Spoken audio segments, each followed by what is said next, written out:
হাই দোস্ত, আজি মানে বিশেষ ক'বলৈ একো নাই। আকৌ নতুন ঠাইলৈ গৈ আছোঁ।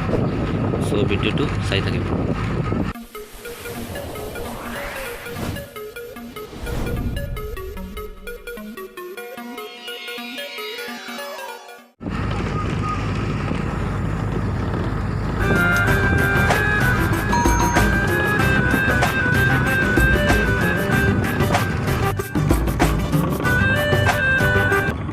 নতুন ঠাই মানে আজি ডিপু গৈ আছোঁ।